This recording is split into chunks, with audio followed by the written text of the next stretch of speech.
Happy Wednesday, everybody. It's Hill and Ponton, and today it's Carol Ponton and Kerry Baker. We're always great to have Kerry Baker with us. Kerry's in great demand. He's doing talks all over, so it's always wonderful when he's here with us. And today, the Pact Act is one of the most significant pieces of law that has come out for veterans in some time. It is very big, very complex, and we want to make sure everyone knows all of the benefits that are available. And so we're trying to take it in sections. Last week we did the burn pit. This week, we're going back to the Agent Orange, Vietnam, and how that affects a lot of people, including widows. So we're going to initially talk about the act, and then at the end, we're going to try once again to answer as many questions as we can. But we feel like it's really important that instead of answering specific questions, we let everyone know all of these benefits that are available to them so they can get in line, file claims, and get their benefits. Hey, Kerry, how are you today? I'm doing good. How are you, Carol? Good. How many talks have you done already today? I had a hearing today. So this is my first talk to the public, I suppose, and I've got I think 2 tomorrow. So maybe it'll slow down after next week. Okay, well, let's start off today with the Agent Orange, the herbicides, and how that has been affected by the Pact Act. All righty. So, herbicides are near and dear to everyone's heart with the Vietnam veterans and Thailand veterans and veterans of DMZ. And if you guys hear somebody in the background, I cannot put my dogs in the basement at the moment because something else is going on down there. And so they might show up behind me. I hear one. Hopefully you don't hear it. How did the Pact Act change things for herbicides? Well, kind of at a 10,000 foot level, we had presumptions of exposure for places like Vietnam on the perimeters of Thailand, even though that wasn't really a presumption. That was more of a concession on a factual basis, on a case-by-case basis. We had the Korean DMZ. We had the C-123 aircraft. We now have Blue Water Navy. All right, so... and even though we had those, Kerry, we had to fight for those. They weren't presumed. They were fighting us, and the same evidence some judges would approve and some would not. And you always had to go to the board. You never got these at the regional office. So how does this change that? Well, it changes it for a few different ways. All right, so you got to keep in mind the statute at 1116 provides two things. It provides a presumption of exposure for certain locations, and then other regulations require presumptions of exposure for certain areas. And that's really important, Kerry, because that's how they denied so many of these veterans in Korea and Thailand. They said, you didn't show that you were exposed. Yeah, you were in Korea, or yeah, you were in Thailand, but can you prove that you were actually exposed? Right. So that's a big deal. Right. And so after the presumption of exposure in the statute, you then have the presumption of service connection. Now, not all of the disabilities are listed in the statute. Some are only in the regulation. But the point there is you have a presumption of exposure, and then you have a presumption of service connection. The service connection works as it's supposed to work, even though we have to fight these a lot. The presumption of service connection is supposed to work even if you don't have a presumption of exposure, but yet you're able to show you were exposed through some means. So, can you give me an example? Yeah. So, let's take Thailand prior to this act. Okay, it's a good example. There was no presumption of exposure, but if you could put yourself on and near the perimeter of the Royal Thai Air Force bases, VA could concede that you were exposed. Once that concession was in there and you had one of the disabilities subject to the presumption of service connection, you could then get presumption of service connection.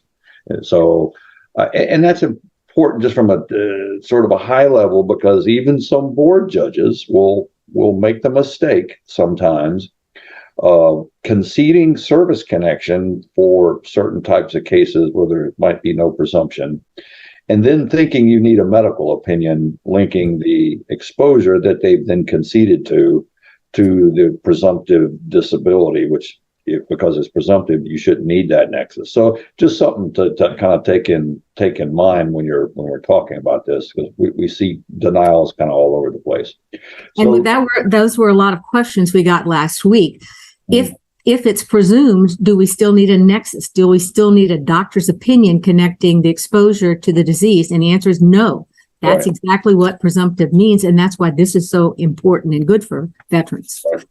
Right. And where that really messes cases up at is when the board does just that. They concede exposure, but then remand it for a medical opinion when you've got a disease subject to the presumption of service connection. And of course, the RO doesn't have a choice. They got to do what the board tells them to do. And then we usually have to wait till it goes back to the board and say, you messed up here. You didn't need to ask for that medical nexus. You presumed that, well, you conceded exposure. Therefore, this particular disease is presumptive. So understanding that, as my friend used to say, read the rule, fool. Yeah, that's right. It goes for all of us, including judges. Right. When in doubt, read the law. You never know what you might find.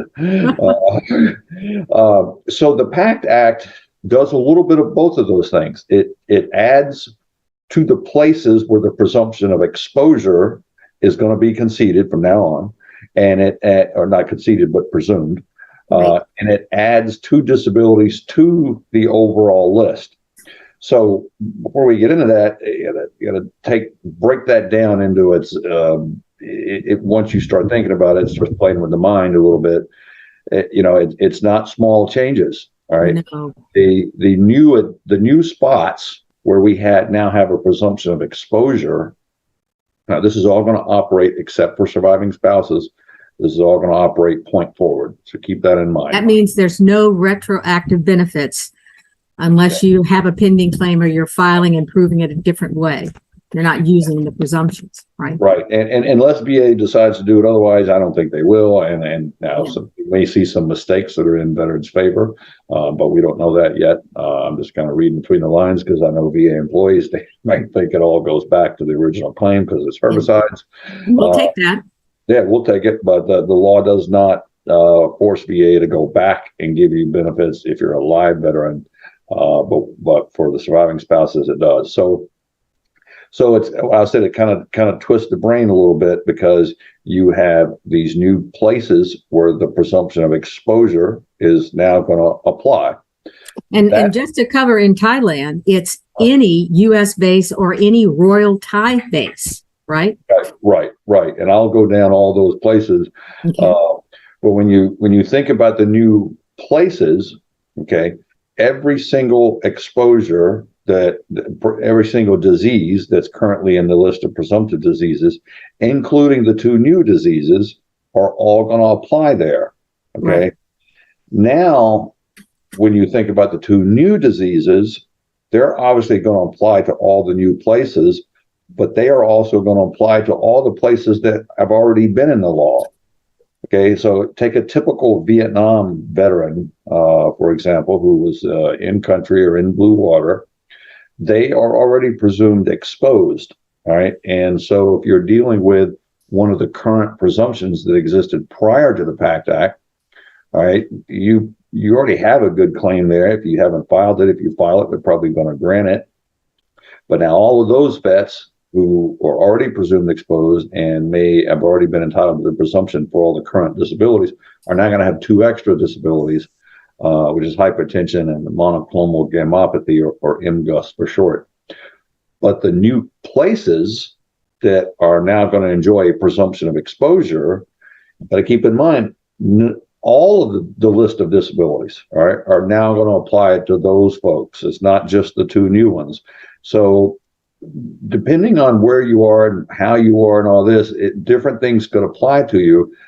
So let's just talk about that. So let's start with the new places. All right. The new areas where VA is going to presume exposure if you serve there. That, like Carol said, that are all of the bases in Thailand that we were already dealing with. And the time frame on that is from June 9th, 1962, which is basically the start of the Vietnam War for the most part, up until June 30th, 1976. Now, that last date is a little interesting because the Vietnam War ended in 75. All right. And when we first saw that, we're thinking, wonder why they're making that 76.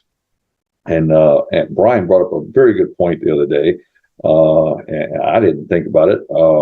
It was that's how long we had troops in Thailand after the Vietnam War.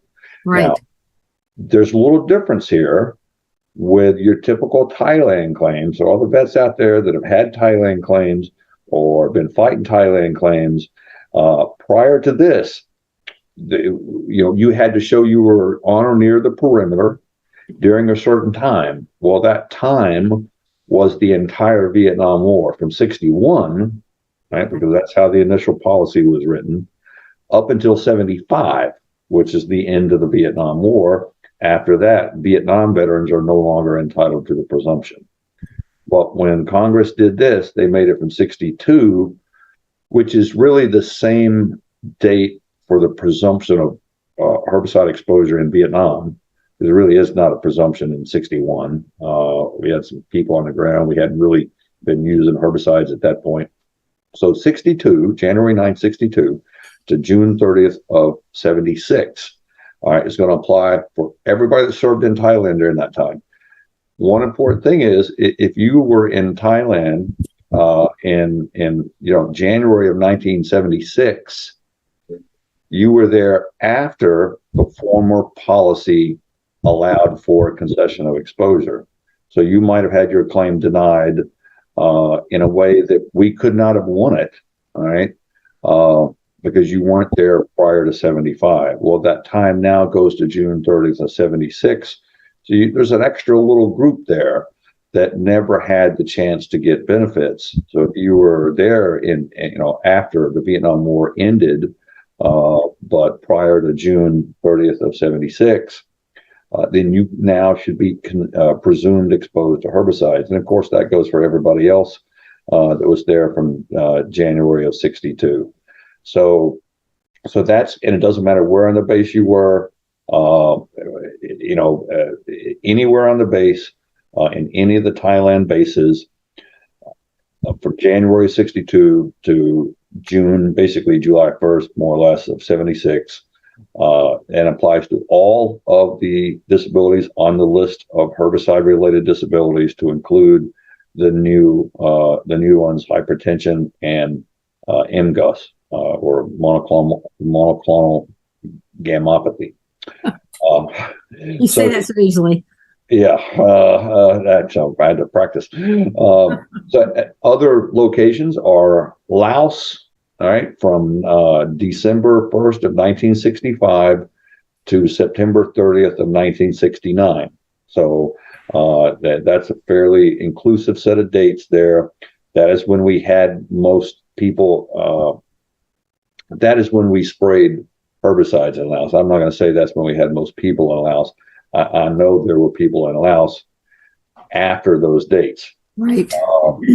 But those are the dates that we have records of herbicide spray in Laos, and that was usually to clear places like the Ho Chi Minh Trail, which is being used to supply the communist forces in Vietnam. And so the C-123s would fly over there and try to defoliate those trails. So our folks could do something about that. You also have Cambodia at Maimot or Krek, Kampong, Cam province. So the specific area there. And that's from April 16th of 69 to April 30th of 69. Very small time frame there. And you have Guam or American Samoa. Now, this one's going to apply to a lot of people here. We have lots of veterans from Guam that complained about it, and it was almost impossible to get them benefits sometimes. So this is huge. Oh, yeah. Guam was very difficult because the evidence was, which is why I said it before, I'll say it again, I'm surprised Guam made it on this list. The evidence was not overwhelming, let's just say.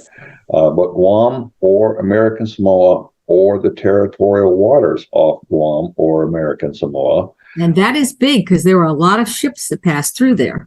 Right. And the dates, also something pretty big. January 9th, 1962, in other words, the beginning of Vietnam, to July 30th of 1980. All right. Unbelievable. I am surprised that they did that. I really am. And so people need to take advantage of that. And then the last place is Johnston Atoll, or on a ship that called at, in other words, that docked and all that Johnston Atoll from January 1st of 1972 to September 30th of 1977. Johnston Atoll was the island that they transferred all the herbicides to that remained in Vietnam after the Vietnam War, or when they stopped using herbicides in the Vietnam War, as well as those in Mississippi that were stockpiled there. So basically, not to go through the whole history of it, but nobody wanted them in their backyard in the States. And so they didn't know what to do with them. Well, I had tens of thousands of gallons of herbicides. And every time somebody had an idea to reuse them, put them somewhere else, it didn't go over well. So they decided to put them all on Johnston Island until they decided what to do with them. So they were there for a little while. And then once they decided what to do with them, that decision was burning them in an incinerator ship at sea. So they were eventually offloaded from Johnston Island, and that took place in 77, which is why we have the September 30th of 1977 end date there. Now, it strikes me, though, January 1st, 1972 is the beginning date. Unless I'm not remembering my history correctly, they didn't get to Johnston Island in 72. It was like 73 or 74. But hey, we'll take it. We'll take it. I might be wrong on some of that. So that's it. Johnston Island, 72, January 72 to September 30th of 77. Now, a lot of people are on Johnston Island for other reasons. Johnston Island is also where they had some pretty big facilities to dispose of chemical warfare agents. Anybody's ever heard of Operation Red Hat? They took a lot of stuff from Okinawa and other places like that were chemical warfare agents, like nerve gas and things, and they destroyed them there on Johnston Island with some various mechanisms, and that's probably what led them to take the herbicides there as well. So lucky Johnston Island. Yeah. Don't eat the fish on Johnston Island. Because they found, the fish that come close into the shore and stay there. They even found dioxin levels in those fish around Johnston Island. So Thailand, Laos, Cambodia, Guam or American Samoa, and Johnston Island have all been added to the presumptive list. So that's pretty big. Now, on top of that, you've got the two new conditions, which are hypertension and monoclonal gammopathy of undetermined significance. And what is that? That is MGUS for short. That's how most people see it. It's similar to a lymphoma that settles in the blood. I could give you a slight definition of it. It's a condition where the bone marrow produces abnormal plasma cells. These cells then produce M proteins, M as in mother or Mike, instead of antibodies. The M or abnormal proteins are found in the blood during routine blood or urine testing. The blood disorder mainly affects the plasma cells in the bone marrow. Most people never have symptoms.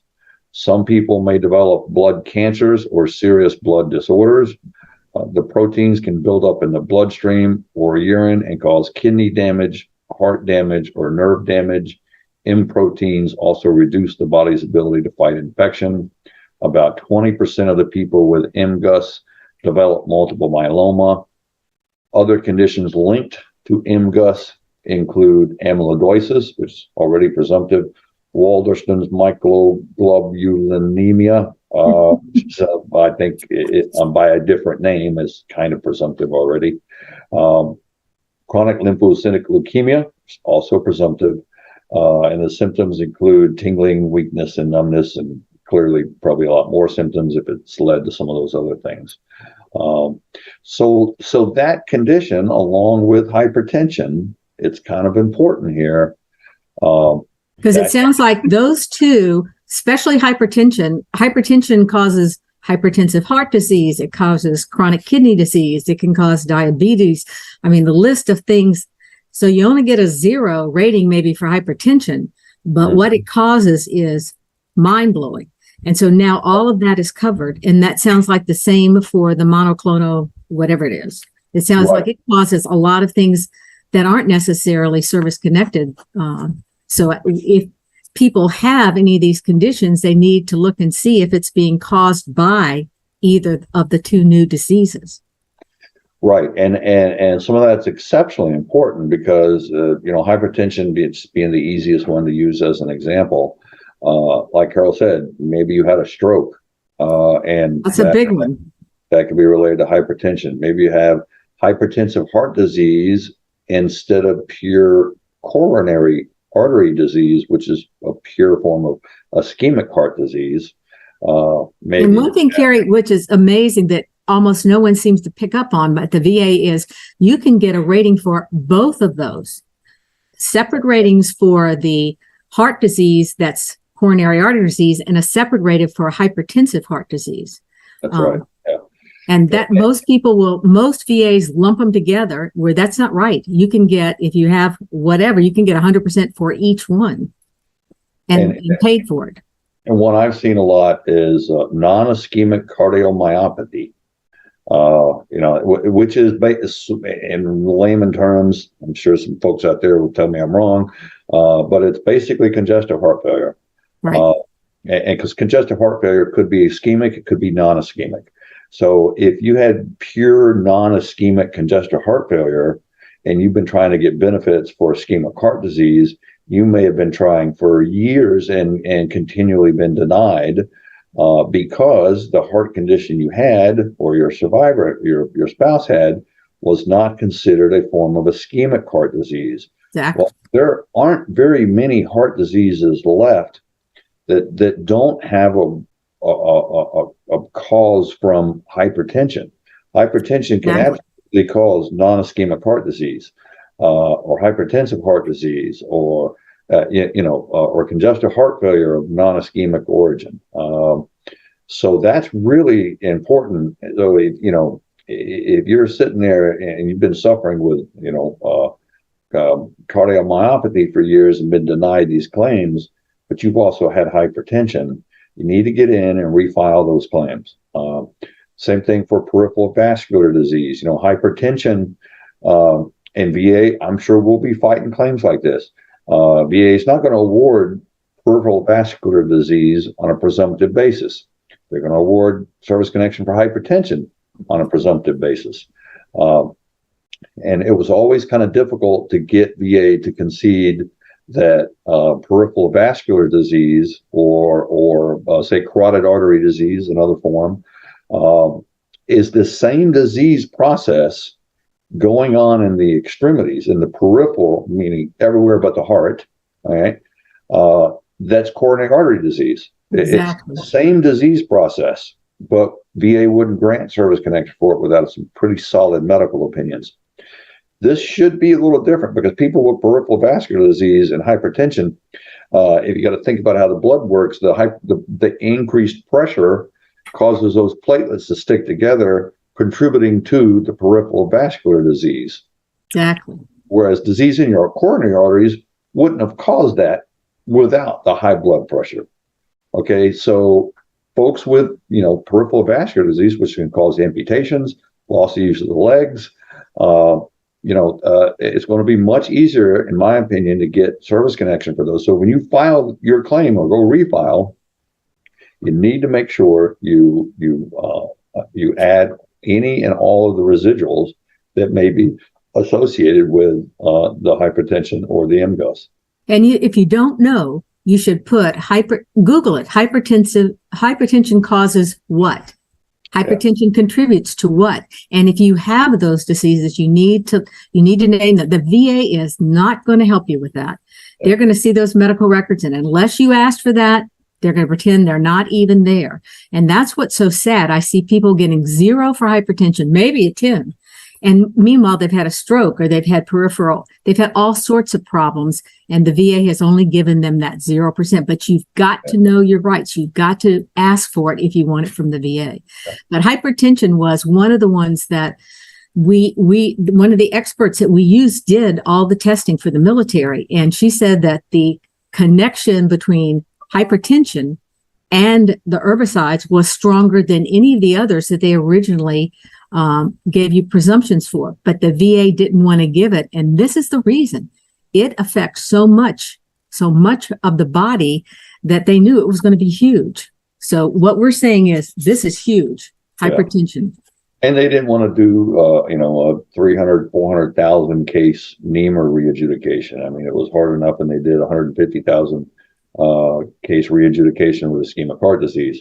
But they would have had to. But they don't have to now because the Pact Act does read out NEMA for these new places and new conditions. So it's not going to be like past adjudications.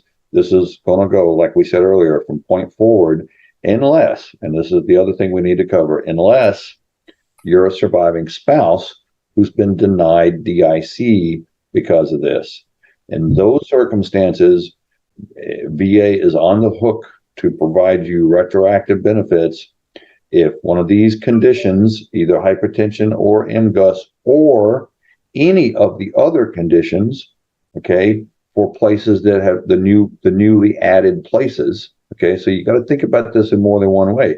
It's huge. If you're in one of the standard places that we know of, like Vietnam, like the DMZ, where you've already been presumed exposed, but your condition was hypertensive related, just using hypertension as an example, this is going to affect you.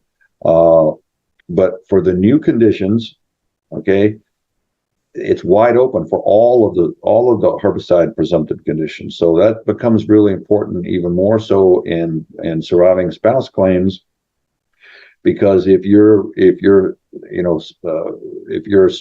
veteran spouse was in Johnston Island, for example, and died 10 years ago, they were denied. We know that. Right. Nobody was granted benefits basically back then for that. And the death was caused by any of the herbicide related conditions, not just the two new ones. This is going to apply to you retroactively.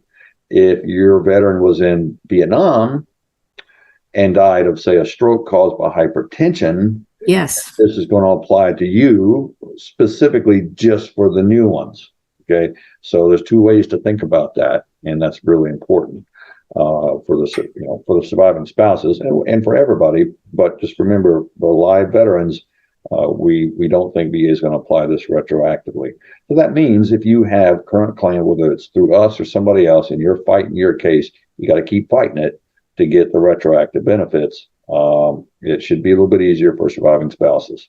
So that's basically the changes for herbicide related issues in the Pact Act. And this brings up a lot of questions. We've been getting questions about, well, now that I'm presumed service connected, why do I still need to get this medical opinion giving me a nexus? And that's because these things are not retroactive. And so the claims we're working on, we're trying to get benefits sometimes back years, and we still need to get an opinion for that. If you have a new claim you're filing and you're going forward, you don't need it, but we need it for the ones that are pending. You can see why we're trying to take time to really educate you on this bill, this law, because it is so complex and affects so many people. And one of the sad things, and I've said this before, is sometimes widows or widowers, particularly widows, are left with very little money to live on. If a veteran is getting 100%, he's getting $3,200, $3,300 a month. The widow, if she gets a benefit, is getting around maybe $1,400 a month. But if she's not even getting that, that's even worse. So once if you're actively looking to file a claim or pursuing your claim, you're looking at the law. I'm afraid that a lot of these widows have given up. They feel like they're not covered. They're never going to get anything. They don't know what's going on. And I ask all of you, you're going to meet and talk to a lot of people. Please spread this. Please let people know, particularly these older widows, that there are things for them that they can do out there. All they have to do is come in and file another DIC claim, and the VA should award them their benefits. But they've got to file a claim. Now, as Kerry said, the VA is supposed to contact them at their last known address. A lot of times they're not going to find these people. And that's what worries me. Yeah, no. Let me correct one thing. The under NEMA, the VA would have to do that. Under the Pact Act, the client, the claimant, be it the I thought under DIC they were going to have to do that. There is some outreach that they have to do. There is outreach, but what they don't have to do is what they had to do in NEMA, which is find those specific cases that have been denied. Okay. VA does not have to do that. And so they do have to do general outreach, but not targeted just to previously denied surviving spouses or previously denied veterans. And so that makes what Carol said even more important, because most surviving spouses out there, they're no longer in the veteran community. Right. They don't have ties to keep them informed on some of this stuff. And the word's not going to get to them in most circumstances unless they're looking for it. Right. So I think that's really, really important. And Kerry, I wanted to correct one thing. I have had a lot of clients tell me that their VSOs are telling them that all of these benefits are retroactive. Thank you for bringing that up. I was actually thinking the same thing. Yes. I'm sorry, I didn't mean to cut you off, Carol. No, go ahead. That's what I wanted them to know. I would say this to the VSOs, coming from a VSO myself many years ago, and you guys have probably heard me rant about some VSOs. Cut it out, and if you're listening, find out what you're talking about before you start telling everybody what Carol's saying is we've had a number of our clients tell us that VSOs are telling everyone that all these benefits go back retroactively for everyone. And they don't. If VA makes a mistake and awards it like that, or we are able to win a claim, that's great. But veterans should not, if you've got a live veteran out there who's been fighting a case for 20 years, and they believe that this takes their case back 20 years, they might just be in for a pretty rude awakening. So, just do your homework. Don't tell everybody that, this is definitely going to apply retroactively to everyone, because there's nothing in the Pact Act that says that, except for certain DIC cases. So, and even in those, we expect mistakes on this. Yeah. I give you, and Carol, I don't know if I shared this with you. I shared it with Matt, and I shared it with, let's just say, a friend on the policy staff in DC, because they needed to know this, and sure enough, they're going to fix it. But we had one request for a medical opinion under the Pact Act on a hypertension claim, and the medical opinion, without citing the things that make it read not even like a sentence, I'll just summarize it. The medical opinion read basically, please provide an opinion as to whether it's as likely as not that the veteran's hypertension was caused by the Pact Act during service. I shit you not. That's how it read. And it's like, what? I can't. What are you thinking? And Kerry, that's just an example of how difficult this act is to understand, to be fair. We have read it and read it and read it, and still we have thousands of questions. And what we're trying to get to you is what we understand the law to say. Now, like Kerry said, President Biden verbally said when he signed the bill, I want this to start now. We don't know what's going to happen with that. We don't know what the VA is going to do because they haven't set out their regulations, but we can only tell you what the law as it stands now, says if they make mistakes, that's fine with us. Or if they change it to help the veteran, that's fine with us. But this is where you are right now. And the worst thing these veterans can do would be to drop their claim. They don't need any nexus letter because now it's presumed. And then they're out of luck because once they drop it, it's dropped. So like Kerry said, please know what you're talking about before you start advising people. Anything else you want to talk about before we just answer some questions? I think if we can answer some if you're ready. We're ready. Right. Okay. Gosh. This is a good one. It's from Glenda Garza. We filed a hypertension claim in 2017 and it was denied. Will it now be reopened since the Pact Act is law? Good question, Kerry. What do you advise her? Well, who's we? I guess I assume it's for her husband, or I don't know.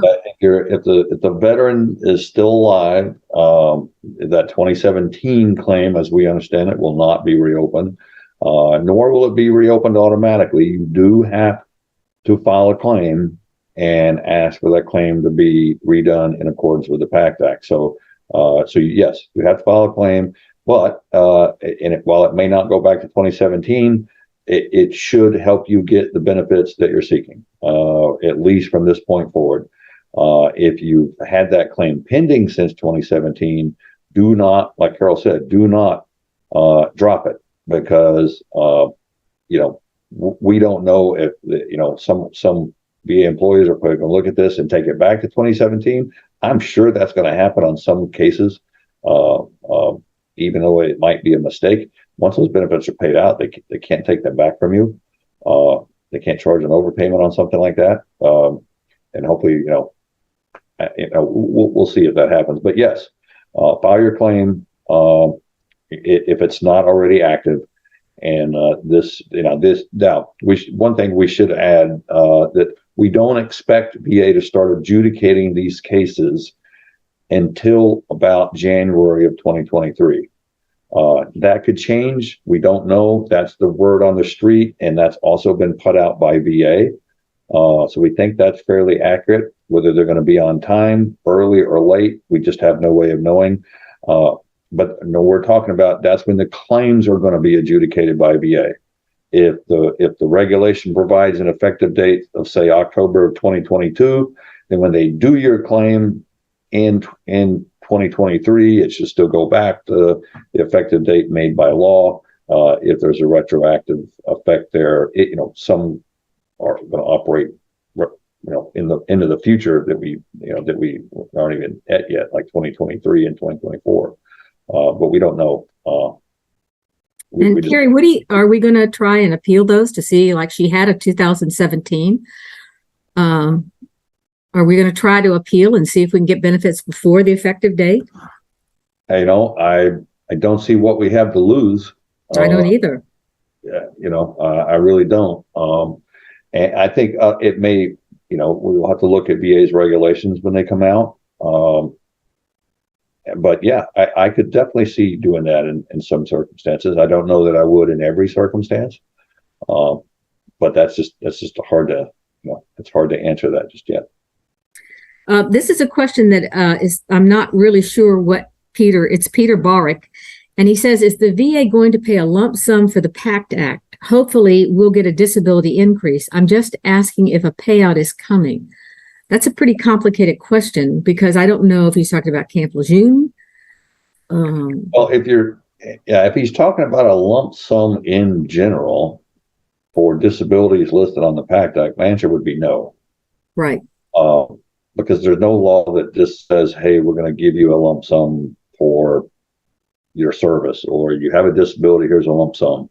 Yeah, and I say that knowing, because there's been discussions in the past, nothing to do with the Pact Act, about VA giving out lump sums. Those were all ideas that various people had on how to do things better in the VA. I don't think those are good ideas, because those lump sums that people, we're just talking out loud here. People wanted it's a lump sum and then say you can't come back in for additional disability. Well, that would never work, because your disabilities might get much, much, much worse, and now you're locked out of an increase in benefits. I don't know if that's what the question is referring to, but I know that kind of lump sum mentality, if you will, has been floated around various sections of VA or the advocacy world. So it's going to be pretty much like it does now. They find you service connected for a certain disability and give you a rating for that and an effective date and pay you that way, just like they've done before. Except for the King Lejeune cases, those are court cases, and there would be a settlement or an award for that, and that would be one lump sum, I'm assuming. So if you were talking about that, and then I think Peter goes on to say, it's in effective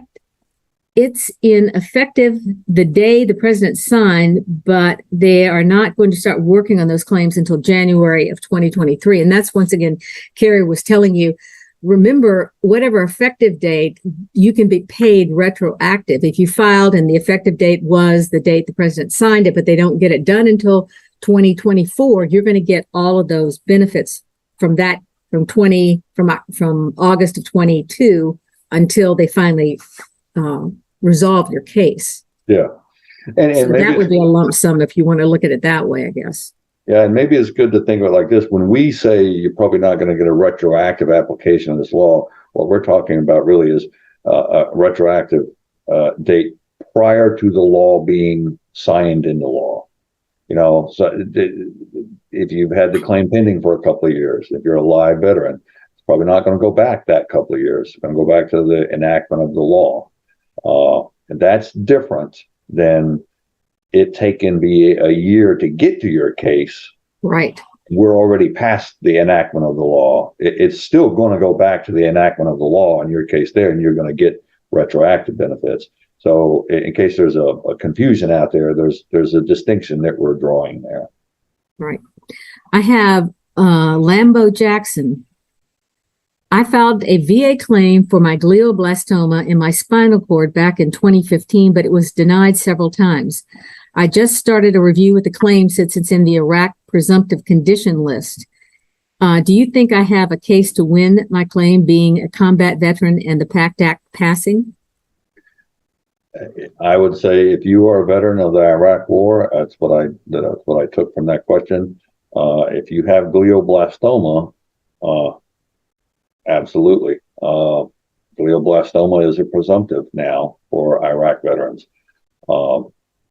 And you know, you said in your spinal cord, but yeah, I mean, if that's it, yeah, bottom line, if that's the diagnosis, and you were in Iraq, Afghanistan, any of those countries after August 2nd, 1990, that applies to you. Okay, Vince Johnson. I got denied sleep apnea as a primary claim 3 months ago. I should have waited and filed secondary to begin with. However, I have since obtained a nexus showing that my sleep apnea is at least as likely as not connected to PTSD. Since I filed the claim the first time, would it be a new claim secondary to PTSD, or do I make a supplemental claim and submit the new nexus? Kerry, you want to tell them how you do it? Yeah, supplemental and submit the new nexus. That's pretty much your only option if the claim's been denied in the past. Whether it was denied more than a year ago or less than a year ago, it wouldn't matter in that situation. You still have to use the supplemental claim form and give them the new evidence, and hopefully that will do it. Because if you filed a higher level review, remember, they would only look at what was already in the file when the last decision was made. They would not consider your new evidence. And that's why, as Kerry said, it doesn't matter whether it's appealable within a year still or not. You've got to file a supplemental appeal so that they will consider the new evidence. Just kind of, okay. I recently received my award letter for 100% permanent and total. Should I reach out to my CVSO to understand all the new benefits I'm eligible to receive? That's Andrew Petro. Yeah. Well, I mean, to the extent you're dealing with state benefits, the county veteran service officers, usually work for the state veterans agency. So, here in Tennessee, there might be a county veteran service officer. They're going to work for Tennessee Department of Veterans Affairs. When it comes, if you're 100% permanent and total, and it's different in every state. That's why I say for state benefits, that's a good idea. Those guys are usually the experts on state benefits. And if you need a certain letter to get reduced property taxes or free tags or something to that effect that the state gives you for being permanent and total, then the state guys are usually the best at doing that. Now, if you have a rep, especially a rep like us, let me caution you, because this happened to all of us. It happened to me last week. If you just want them to do that and you don't want them to take over your claim, if you have one and been fighting it for a while, you need to let them know that, because a lot of them will have you sign a 22A or 21-22A, which is a power of attorney form.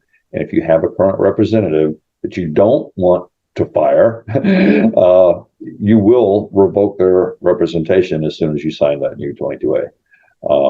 But you shouldn't need that, okay, exactly, just to get the state benefits. And they're a very good source for state benefits. Federal benefits, those are going to be applicable nationwide. And this is really important. When people are found permanent and total, there are really some wonderful benefits that go with that. And unfortunately, sometimes because people don't understand that, they don't get them. I have called clients and told them they've been found 100% permanent and total. And I've gone over the fact this in Florida, you pay no property tax. You don't pay for your driver's license. You don't pay for your car license plate. You don't pay for your fishing license. I mean, there are so many things that go with it. You're able to go on the base and use the commissary, anything on the base. And you're able to fly, space available. There are lots of benefits that go with that. But I think sometimes when I'm telling the veteran that, they're just focused on the 100% in terms of money. And say I call back later to say, well, you've won SMC, whatever. And by the way, did you get your permanent and total? And they go, what was that again?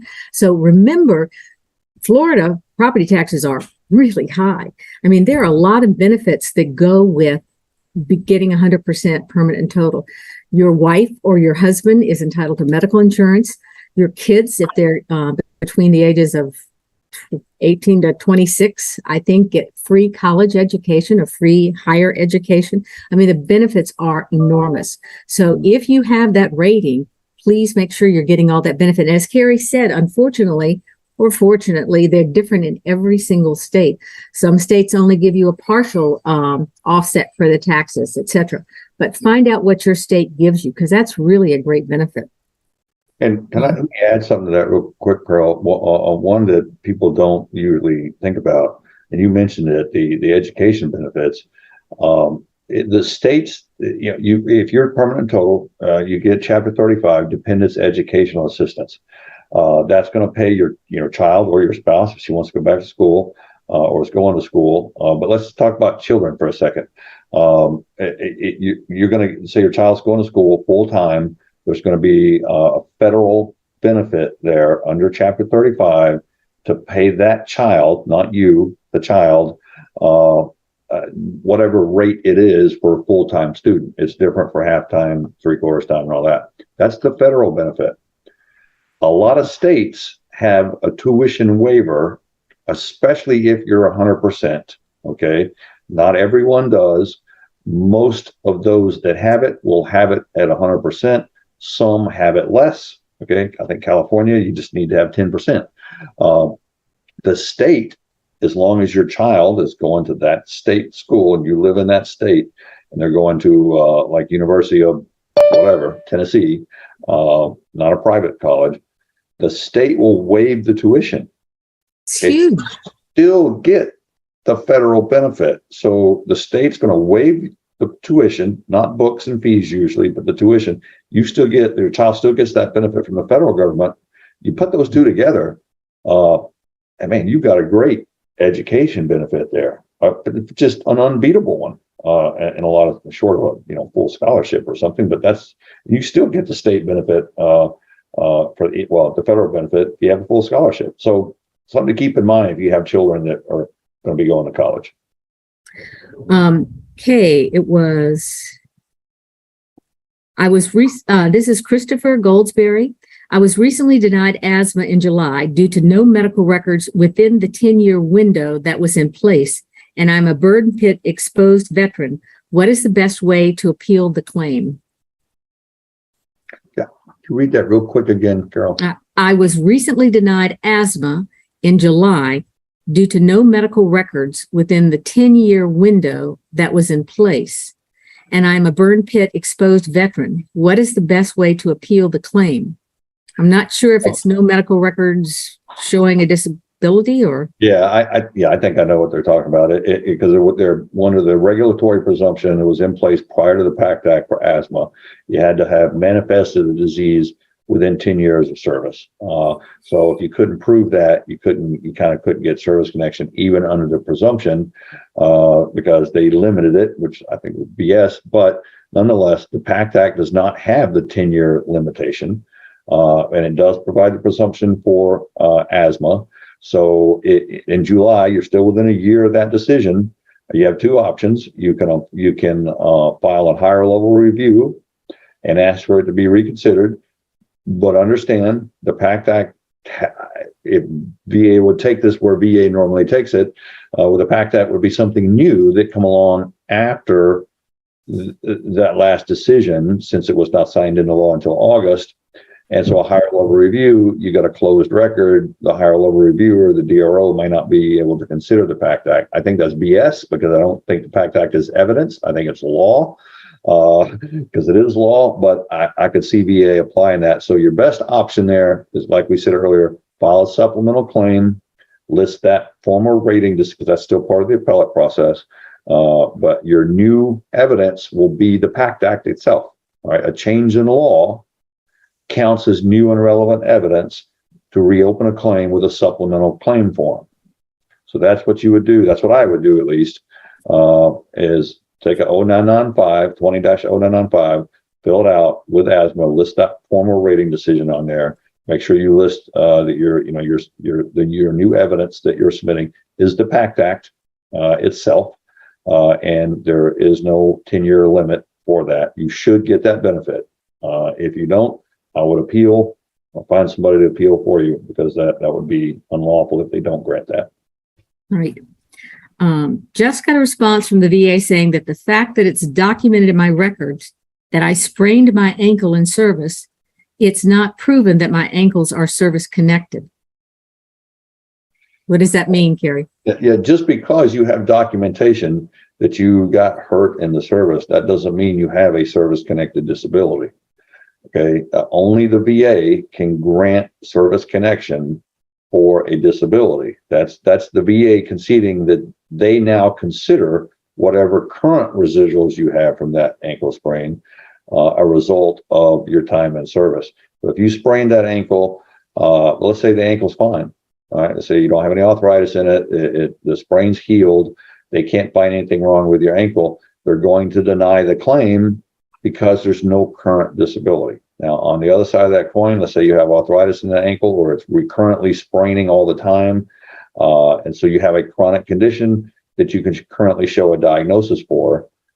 File that claim. VA can use that in-service ankle sprain to support a medical opinion, because you still need the medical opinion linking it to service. But it will be easier for you because you've got an injury in service, you have the current diagnosis. You just need that medical link between the two, and an in-service injury is going to help establish that. But a lot of people believe they have something in their treatment records, they have a service-connected condition. No, you have evidence of an in-service injury. Only VA can grant service connection. So just keep that in mind. It's more of a. And one way to help get that is to show the chronicity, the fact that it was ongoing, and that's why we get witness buddy statements saying, I had no problem before service. Right after service, I noticed that my friend, the veteran, was limping all the time, constantly complaining about his ankle, couldn't play golf or sports with us, and show that has continued to date. And that's the way you show that what happened in service definitely is the reason for the ongoing problem that you have now. You're going to need a nexus letter from a doctor, but the more evidence you can put together showing what the VA is trying to say is, oh, so you had a problem in service, it healed, it's gone. You don't have any problem now. Whatever problem you now have was caused by something that happened later on. That's what you've got to combat. Not only that you had a problem in service, but it is the cause of the ongoing problem that you continue to have. So remember, that's what they're looking for. I wish we had more time today, Kerry, but we are being told we have to stop now. I was going to ask if we're at our drop dead time. We are. I'm sorry we didn't get to answer a lot of the questions. We're going to be back here next week, and hopefully we can go longer next week. Does that sound good to you, Kerry? I think that sounds good, because now that we've covered what we've covered, I think we can focus on questions more than anything else if you want. We'd love that. All right. Well, everybody have a good week. It was great to be with you. Take care.